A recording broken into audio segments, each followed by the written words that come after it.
Welcome to Sanatan Gyan.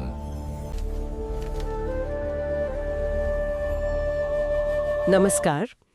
आज हम श्रीमद् भागवतम के एक बहुत ही दिलचस्प हिस्से पर बात करने वाले हैं। जी प्रथम स्कंद का चौथा अध्याय, श्री नारद का प्राकट्य। हाँ, बहुत महत्वपूर्ण अध्याय है। और हम श्रील प्रभुपाद के जो भक्ति वेदांत तात्पर्य हैं, उनकी मदद से इसके कुछ श्लोकों को थोड़ा गहराई से समझने की कोशिश करेंगे। जी बिल्कुल।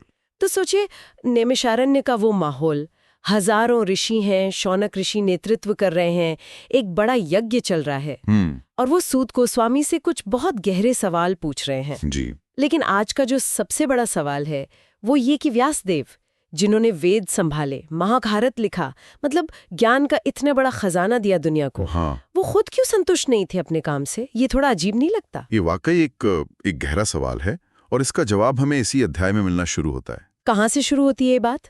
बातचीत शुरू होती है शौनक ऋषि और सूत गोस्वामी के बीच।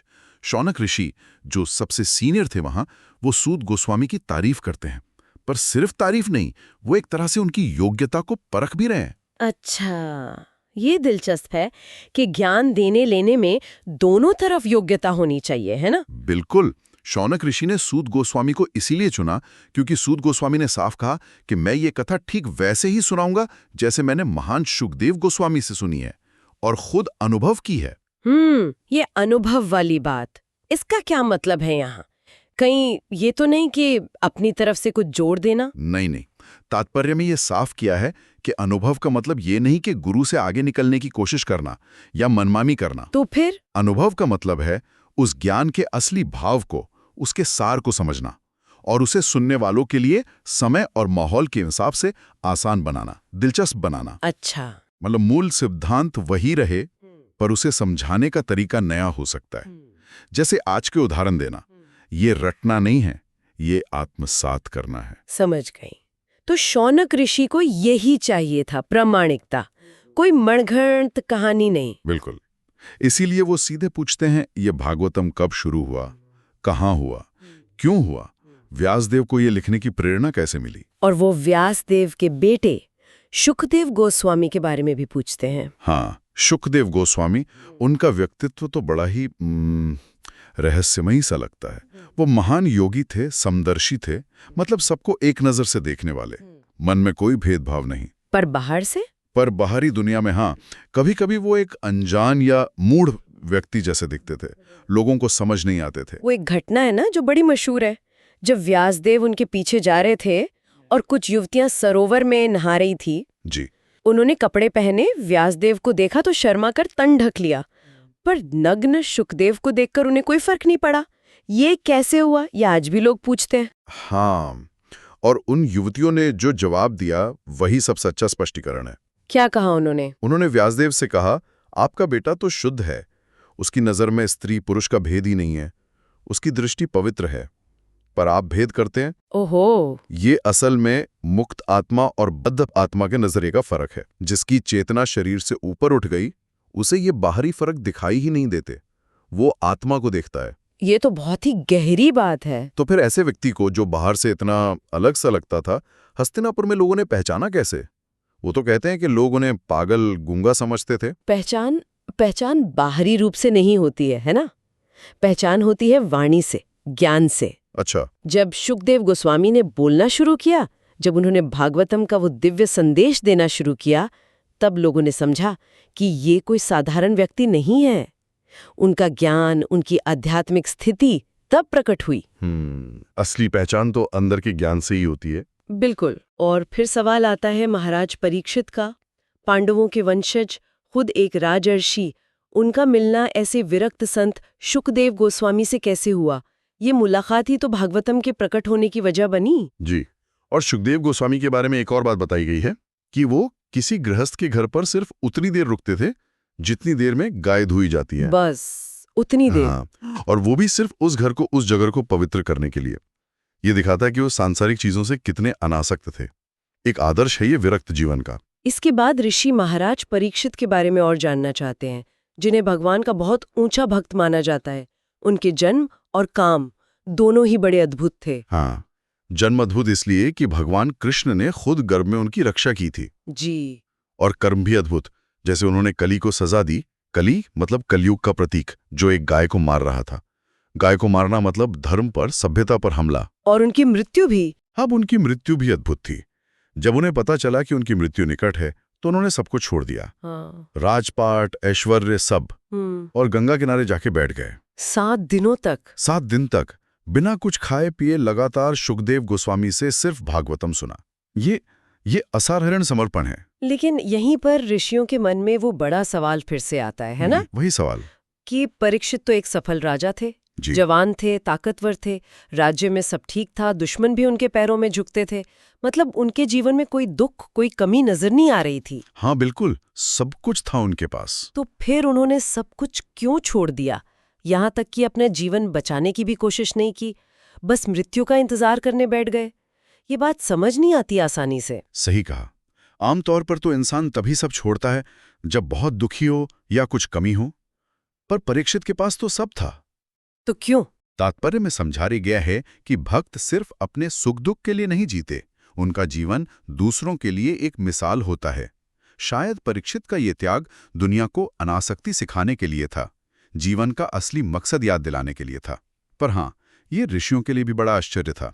इसीलिए वो सूत गोस्वामी से कहते हैं कि आप ही हमारे इन गहरे सवालों के जवाब दे सकते हैं, क्योंकि आप लगभग सारे शास्त्रों का सार जानते हैं, भले ही आपको वेदों के हर कर्मकांड वाले मंत्र का उच्चारण ना आता हो। हाँ, यहाँ वेद और पुराणों के ज्ञान में एक छोटा सा फर्क बताया गया है। जैसे एक होता है यज्ञ करने वाला ब्राह्मण, जो मंत्रों के सही उच्चारण पर बहुत ध्यान देता है जी। और एक होता है परिव्राजकाचार्य, मतलब घूमने वाला संत, जो ज्ञान के सार, उसके अनुभव पर जोर देता है। सूत गोस्वामी दूसरी श्रेणी में थे। मतलब ज्ञान को सिर्फ रटना नहीं, उसे समझना और जीना ज्यादा जरूरी है। बिल्कुल, ज्ञान की अनुभूति ज्यादा महत्वपूर्ण मानी गई है। अच्छा, तो अब सूत गोस्वामी कथा शुरू करते हैं। जी, वो बताते हैं व्यासदेव के जन्म के बारे में। द्वापर युग खत्म हो रहा था, त्रेता शुरू होने वाला था। उस संधि काल में पराशर मुनि और सत्यवती के पुत्र के रूप में उनका जन्म हुआ। और व्यासदेव तो त्रिकालज्ञ थे ना, मतलब भूत, वर्तमान, भविष्य सब जानते थे। हाँ, उन्होंने अपनी दिव्य दृष्टि से देखा कि आगे क्या होने वाला है। आने वाला है कलयुग। और कलयुग में क्या देखा उन्होंने? उन्होंने देखा कि लोगों की उम्र कम हो जाएगी, याददाश्त कमजोर हो जाएगी, बुद्धि भी मंद पड़ जाएगी, धैर्य नहीं होगा लोगों में, श्रद्धा कम हो जाएगी, भाग्य भी साथ नहीं देगा, यहाँ तक कि चीजों का असर भी कम हो जाएगा। अरे, ये सुनकर तो थोड़ी निराशा होती है।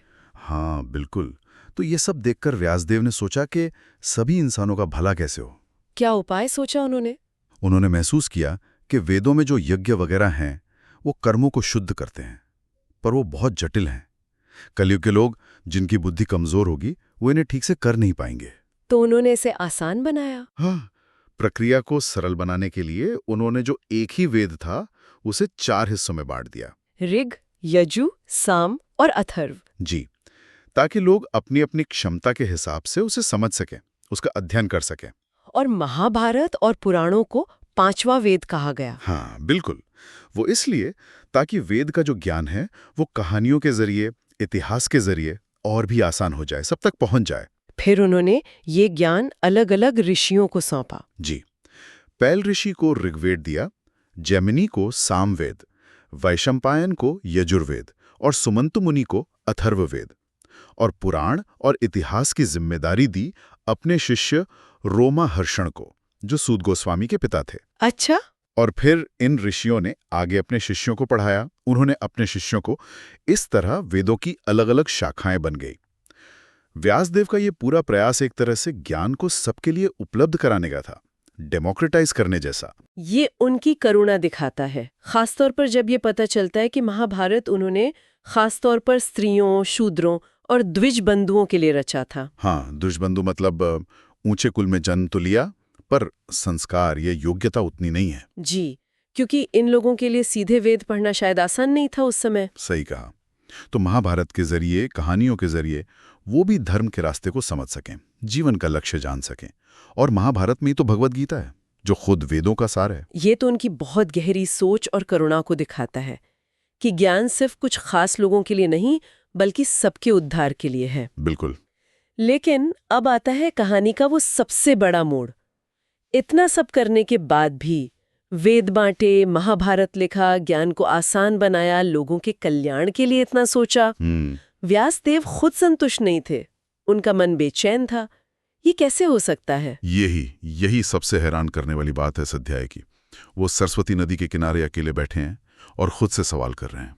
क्या सोच रहे थे वो? वो सोच रहे थे, मैंने इतने कठोर नियम माने, व्रत रखे, वेदों का, गुरुओं का, यज्ञ वेदी का सम्मान किया, पूरी निष्ठा से।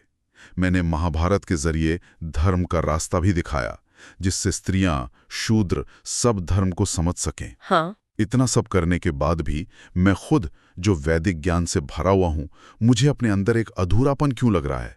क्या कमी रह गई? तो क्या उन्हें जवाब मिला? क्या वजह थी इस गहरे असंतोष के? हाँ, धीरे धीरे उन्हें खुद ही इसका कारण समझ आने लगा। क्या? वो सोचते हैं, शायद इसलिए क्योंकि मैंने भगवान की जो भक्तिमय सेवा है, जिसे भागवत धर्म कहते हैं। भागवत धर्म यानी भगवान के नाम, रूप, गुण, उनकी लीलाओं का प्रेम से सुनना, गाना, याद करना, उनकी सेवा करना। कहते हैं मैंने इस भक्ति का खास तौर पर और प्रमुखता से वर्णन नहीं किया। अच्छा। वही भक्ति तो परमहंसों को, मतलब जो सबसे ऊंचे योगी हैं, सिद्ध पुरुष हैं, उनको और स्वयं भगवान अच्युत को, अविनाशी भगवान को सबसे ज्यादा प्यारी है। तो मतलब ज्ञान, कर्म, इतिहास लिखने के बाद भी भक्ति वाला तत्व, उसकी कमी उन्हें महसूस हो रही थी। बिल्कुल।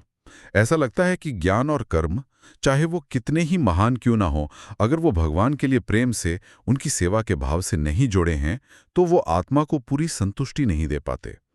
एक तरह से कहें तो उन्होंने दुनिया के लिए बेहतरीन कंटेंट बना दिया था, पर उसमें जो दिल होता है, यानी भक्ति, उसकी प्रमुखता नहीं थी। और जैसे व्यासदेव अपने मन में ये कमी महसूस कर रहे थे, दुखी हो रहे थे, बिल्कुल ठीक उसी वक्त तभी देवर्षि नारद वहां पहुंच गए। बिल्कुल सही समय पर, है ना? एकदम सही समय पर। अपने गुरु नारद मुनि को आते देखा तो व्यासदेव फौरन सम्मान से खड़े हो गए, उनकी पूजा की, उन्हें ब्रह्मा जी जैसा आदर दिया। नारद जी तो ब्रह्मा के पुत्र माने जाते हैं। हाँ, मानस पुत्र, और गुरु परंपरा में ब्रह्मा के बाद दूसरे आचार्य हैं। उनका आना व्यासदेव के जीवन में एक टर्निंग पॉइंट था। और तात्पर्य भी यही कहते हैं कि व्यासदेव का संतोष अज्ञान की वजह से नहीं था, वो तो ज्ञान के सागर थे। जी नहीं, अज्ञान नहीं। कमी थी भक्ति रस की, उसकी खुलकर वर्णन की, और इसी कमी को पूरा करने की प्रेरणा देने के लिए नारद मुनि वहां आए थे। बिल्कुल। तो आज के इस चर्चा से हमने देखा कि कैसे ज्ञान के शिखर पर बैठे व्यासदेव भी एक खालीपन महसूस कर रहे थे, जब तक कि उनके काम का फोकस भगवान की भक्ति नहीं बना। हाँ, इस पूरे वाक्य से कुछ बहुत जरूरी बातें सामने आती हैं। सार के तौर पर देखें तो जी, क्या है वो मुख्य बातें? पहली तो ये कि ज्ञान देने लेने में प्रामाणिकता सबसे ऊपर है। बोलने वाला भी प्रामाणिक हो, सुनने वाला भी। परंपरा से जुड़ाव जरूरी है, अपनी मर्जी से कुछ भी कहना नहीं। ठीक है। दूसरी बात, सिर्फ जानकारी इकट्ठा कर लेना या कर्मकांड कर लेना काफी नहीं है। आत्मा को असली खुशी, सच्ची संतुष्टि भगवान की प्रेम भरी भक्ति से ही मिलती है, जिसे भागवत धर्म कहा। उसके बिना बड़े से बड़ा काम भी अधूरा लग सकता है। तीसरी, मुक्त आत्मा की नजर अलग होती है, जैसे सुखदेव गोस्वामी की। वो शरीर के बाहरी फर्क से परे आत्मा के स्तर पर देखते हैं। जी। चौथी, महान लोगों में गहरी करुणा होती है। इसी वजह से व्यासदेव ने ज्ञान को सबके लिए आसान बनाने की कोशिश की, वेदों को बांटा, महाभारत लिखा। और पांचवी, कभी कभी बाहर से सब ठीक दिखने पर भी अंदर जो बेचैनी होती है, उसका कारण भगवान से प्रेम और सेवा का जो तत्व है, उसकी कमी हो सकती है। और आखिरी और छठी बात, जीवन में सही रास्ता पाने के लिए, खासकर आध्यात्मिक रास्ते पर, एक गुरु का मार्गदर्शन बहुत जरूरी होता है। जैसे नारद मुनि ने व्यासदेव को राह दिखाई, ये अमूल्य है। ये बातें वाकई सोचने पर मजबूर करती हैं। व्यासदेव का अनुभव हमें ये सवाल पूछता है कि क्या हम भी अपनी जिंदगी में सिर्फ जानकारी या स्किल्स या कामयाबियां ही जमा कर रहे हैं, या उसे किसी गहरे मतलब से, किसी ऊंचे प्रेम से जोड़ने की कोशिश कर रहे हैं? हमारी सारी मेहनत, क्या वो हमें सच में अंदर से शांति और खुशी दे रही है? या कहीं हमें भी व्यासदेव की तरह कभी महसूस होता है कि सब कुछ तो है, पर फिर भी कुछ बहुत जरूरी चीज, शायद ईश्वर से वो जुड़ाव, भक्ति का वो एहसास कहीं छूट रहा है? इस पर सोचना शायद हम सबके लिए फायदेमंद हो सकता है। Thanks for watching.